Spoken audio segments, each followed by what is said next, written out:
Kaleshwaram project పైన మా కేంద్ర మంత్రి బండి సంజయ్ గారు ప్రూఫ్ సహా మీడియా ముఖంగా తెలంగాణ ప్రజలకి తెలియాలని బండి సంజయ్ గారు మాట్లాడినారు.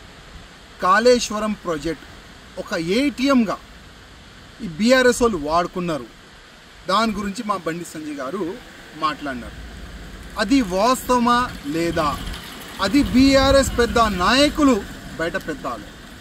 అదేవిధంగా మా బండి సంజయ్ గారు ఏమంటున్నారు, అసలు ఎవరు అయ్యా సొమ్ములాగా మీరు ఒక ఫెయిల్ కాళేశ్వరం ప్రాజెక్ట్ తీసుకొని వచ్చి దాంట్లో మొత్తం అవినీతికి మొత్తం బీఆర్ఎస్ నాయకులు పాల్గొన్నారు, మొత్తం కరప్షన్ చేసినారు.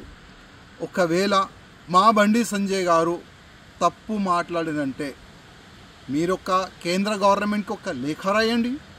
కాళేశ్వరం ప్రాజెక్టులో ఒకవేళ అవినీతి జరిగితే సిబిఐ ఎంక్వైరీ చేపియండి అని బీఆర్ఎస్ నాయకులకి నేను అడుగుతున్నా. ఒక లేఖ రాయండి.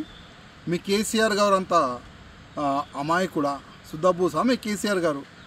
కాళేశ్వరం కాకుండా తెలంగాణలో ప్రతి ఒక్క ప్రాజెక్టులో మీ ఎంత మీరు వాటా తిన్నారు అది తెలంగాణ ప్రజల ముందు మా బండి సంజయ్ గారు అదేవిధంగా మా కేంద్ర మంత్రులు గారు కూడా చెప్తారు. ప్రతిసారి ప్రధానమంత్రి మోదీ గారు కానీ, అమిత్ షా గారు కానీ, జేపీ నడ్డా గారు కానీ తెలంగాణలో ఎక్కడైనా రైలులు కానీ పొలిటికల్ మీటింగ్లు కానీ ఎక్కడైనా వాళ్ళు పెట్టుకుంటే ఒకటే సబ్జెక్ట్ పైన వాళ్ళు ఫోకస్ చేసినారు, తెలంగాణలో జరుగుతున్న అవినీతి పైన. కాళేశ్వరం ప్రాజెక్ట్ తప్పు ప్రాజెక్ట్, ఒక ఏటీఎంగా కేసీఆర్ ఫ్యామిలీ వాడుకున్న దానిపైననే అందరూ మా నాయకులు మాట్లాడినారు. ఒకవేళ అన్ని బీజేపీ నాయకులు తప్పుగా మాట్లాడినారు, అది మీరు ప్రూవ్ చేయాలంటే కేంద్రంకి ఒక లేఖ రాయండి.